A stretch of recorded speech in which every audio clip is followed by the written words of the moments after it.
Welcome to రాజనీతి. భారతదేశంలో న్యాయస్థానాలు బెయిల్ మంజూరు లేదా తిరస్కరణ మీద మూల సిద్ధాంతాలను మరచిపోతున్నాయని supreme court retired judge justice Madan Bhimarao Lokur అభిప్రాయపడ్డారు.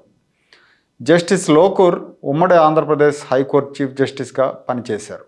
ఆయన సీజేగా ఉన్నప్పుడు సిబిఐ కోర్టు జడ్జి పట్టాభిరామారావు అనే ఆయన మైనింగ్ స్కామ్కి సంబంధించిన కేసులో లంచం తీసుకుని గాలి జనార్దన్ రెడ్డికి బెయిల్ ఇచ్చారన్న ఆరోపణలు వచ్చినప్పుడు ఆ జడ్జిని సస్పెండ్ చేసి విచారణకు ఆదేశించారు జస్టిస్ లోకూర్. ప్రస్తుతం జస్టిస్ లోకూర్ ఫిజీ సుప్రీంకోర్టులో నాన్ రెసిడెంట్ ప్యానల్ జడ్జిగా పనిచేస్తున్నారు. భారతదేశంలో దర్యాప్తు సంస్థలు దుర్బుద్ధితో నిందితులను ఎక్కువ రోజులు జైల్లో ఉంచాలనే ఉద్దేశంతో ఆధారాలు లేకపోయినా అరెస్ట్ చేయటం, అరకొర వివరాలతో ఛార్జ్షీట్ వేసి ఆ తర్వాత అనుబంధ ఛార్జ్షీట్లు దాఖలు చేస్తున్నాయి. అయితే దురదృష్టవశాత్తు ఈ దర్యాప్తు సంస్థల కుట్రలను గుర్తించేందుకు న్యాయ వ్యవస్థ సుముఖంగా లేదని జస్టిస్ లోకూర్ ఒక ఇంటర్వ్యూలో చెప్పారు. ఇలాంటి కుట్రలకు సంబంధించిన పాఠ్యాంశాలు న్యాయశాస్త్ర పుస్తకాల్లో ఉండవని, న్యాయ వ్యవస్థ ఈ విషయాన్ని గుర్తించి పనిచేయాలని ఆయన సూచించారు. కేంద్రం, రాష్ట్రాల్లోని ప్రభుత్వాలు తమ రాజకీయ ప్రత్యర్థులను ఇబ్బంది పెట్టడానికి రాజకీయ ప్రయోజనాల కోసం దర్యాప్తు సంస్థలను దుర్వినియోగం చేస్తున్న నేపథ్యంలో జస్టిస్ మదన్ లోకూర్ ఈ వ్యాఖ్యలు చేశారు. బెయిల్కి సంబంధించిన విషయాల్లో విచక్షణాధికారాలను ఎలా వాడుకోవాలనే విషయంలో గతంలో సుప్రీంకోర్టు పలు తీర్పులు ఇచ్చిందని, అయినా కూడా కింది కోర్టులు వాటిని పాటించడం లేదన్నారు. రాజకీయ ప్రత్యర్థుల మీద దర్యాప్తు సంస్థలతో కేసులు పెట్టించడం ఇటీవల కాలంలో పెరిగిపోయిందని మదన్ లోకూర్ అన్నారు. న్యాయ వ్యవస్థలోని లొసుగులతో ప్రభుత్వాలు, దర్యాప్తు సంస్థలు ఎలా ఆడుకుంటున్నాయో ఇటీవల కాలంలో మన రాష్ట్రంలో జరిగిన సంఘటనలే ఉదాహరణ. పక్కా ఆధారాలన్నా కూడా వివేకానందరెడ్డి హత్య కేసులో అవినాష్ రెడ్డికి బెయిల్ దొరకటం, ఏ ఆధారం లేకపోయినా చంద్రబాబు నాయుడు 50 రోజులకు పైగా జైల్లో ఉండటం ఈ అభిప్రాయాలను బలపరుస్తున్నాయి. దేశంలో, రాష్ట్రంలో జరుగుతున్న పరిణామాలు చూస్తుంటే న్యాయ వ్యవస్థ ఒత్తిడికి గురవుతుందేమోనన్న అనుమానాలు, ఆందోళన కలుగుతున్నాయి. దేశంలో ప్రధానమైన వ్యవస్థలు, శాసన వ్యవస్థ, కార్యనిర్వాహక వ్యవస్థల మీద ప్రజలకు ఏనాడో నమ్మకం పోయింది. అవినీతి, ఆశ్రిత పక్షపాతం, రెడ్ టేపిజం వంటి దుర్లక్షణాల వల్ల వీటి మీద నమ్మకం పోయింది. న్యాయ వ్యవస్థ మీద మాత్రం జనానికి ఎంతో కొంత నమ్మకం ఉంది. కానీ ఇటీవల జరుగుతున్న పరిణామాలను చూస్తుంటే ఆ నమ్మకం ఎంతకాలం ఉంటుందో అన్న అనుమానం తలెత్తుతోంది.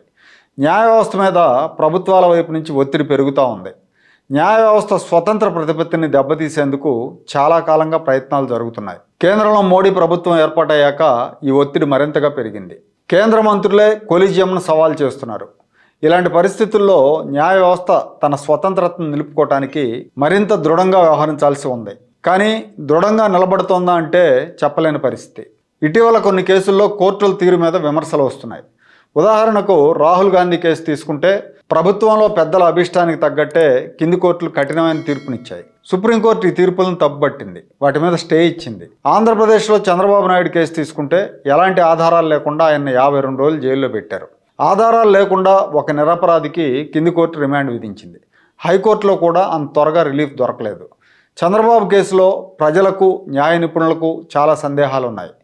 మనీ ట్రయల్ లేని రిమాండ్ రిపోర్ట్ని చంద్రబాబు లాంటి హై ప్రొఫైల్ వ్యక్తుల విషయంలో కోర్టు ఎలా యాక్సెప్ట్ చేసి జ్యుడిషియల్ రిమాండ్ మెకానికల్గా ఎలా ఇచ్చింది? కోర్టు రిమాండ్ ఇస్తుంది అన్న విషయం జగన్ మీడియా ముందే ఎలా టెలికాస్ట్ చేసింది?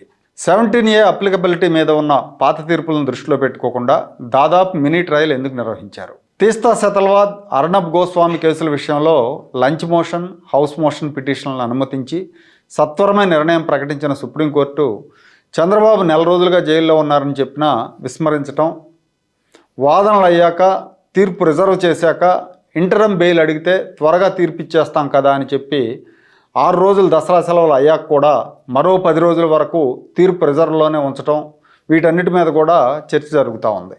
సబార్డినేట్ కోర్టులో ఏఏజీ చెప్పిందే వేదంలా నడవటం, ఆయన డిఫెన్స్ లాయర్లతో ఘర్షణ పడటం, విసురుగా కోర్టు నుంచి బయటకు వెళ్ళిపోవటం, అలా చేసినా కూడా న్యాయాధికారి ఆయన్ని మందలించకుండా కోర్టును వాయిదా వేయటం, న్యాయాధికారిని రిమాండ్ ఆర్డర్ సర్టిఫైడ్ కాపీని అడిగితే న్యాయాధికారి ఛాంబర్లోకి వెళ్ళి బయటకు వచ్చిన విజయవాడ పోలీస్ కమిషనర్ ఆ కాపీ అడిగింది ఎవరని డిఫెన్స్ లాయర్లను బెదిరించినట్టు అడగటంలో ఉద్దేశం ఏంటి?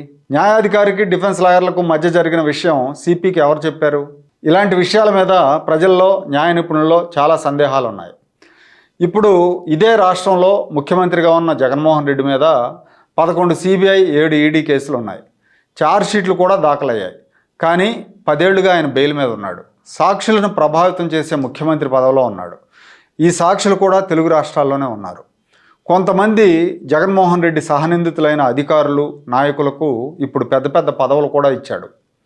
10 ఏళ్లుగా బెయిల్ మీద ఉన్న సిబిఐ అభ్యంతరం చెప్పదు, కోర్టు పట్టించుకోదు. జస్టిస్ రమణ సుప్రీంకోర్టు సీజే అయిన తర్వాత రాజకీయ నాయకుల మీద ఉన్న పెండింగ్ కేసులు 1 ఏడాదిలో తేల్చేయాలన్నారు. కానీ ఆ దిశగా చర్యలు తీసుకున్నట్టు మనకు కనపడదు. తీవ్రమైన ఆర్థిక నేరాల్లో నిందితుడిగా ఉన్న జగన్మోహన్ రెడ్డి 10 ఏళ్లుగా బెయిల్ మీద ఉన్నాడు.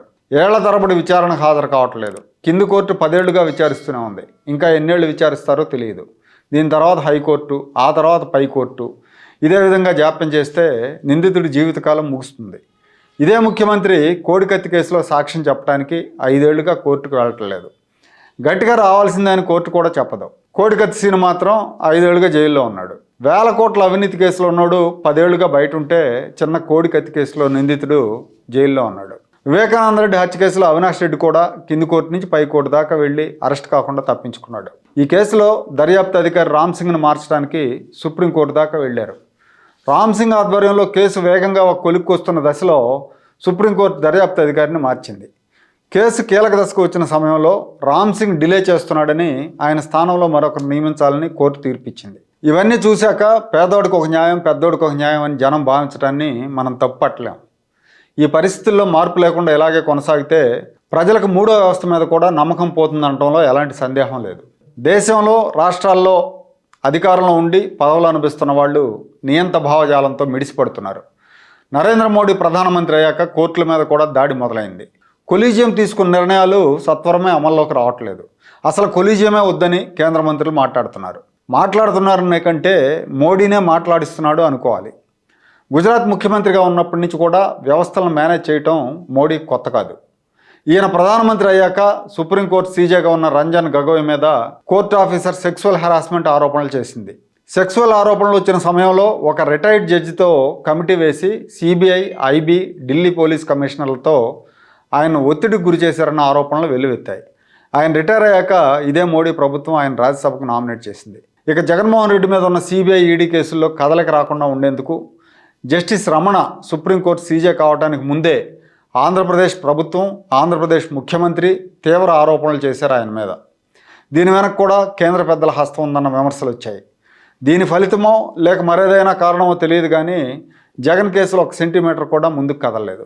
మొన్న మనీష్ సిసోడియా బెయిల్ కేసులో కూడా అతనికి డబ్బు చేరిందనడానికి సరైన ఆధారాలు లేవని, ట్రయల్ కోర్టులో ఈ కేసు నిలబడదని వ్యాఖ్యానించిన సుప్రీంకోర్టు బెంచ్ ఆయనకు బెయిల్ మాత్రం ఇవ్వలేదు. దీని మీద కూడా విమర్శలు వచ్చాయి. ఇలా చెప్తూ పోతే చాలా కేసులు ఉన్నాయి. అధికారంలో ఉన్న వ్యక్తులు తమ సొంత కక్షలు తీర్చుకోవడానికి వ్యవస్థలను వాడుకుంటూ ఆధారాలు లేకుండా కేసులు పెడుతున్నారు. ఇలాంటి కేసుల విషయంలో న్యాయస్థానాలు అప్రమత్తంగా లేకపోతే ప్రజలకు నమ్మకం పోతుంది. జస్టిస్ మదన్ లోకూర్ కూడా ఇదే విషయాన్ని చాలా స్పష్టంగా చెప్పారు.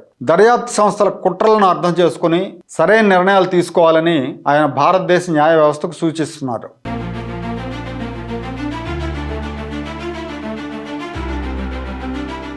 Like, share and subscribe to Rajaniti channel.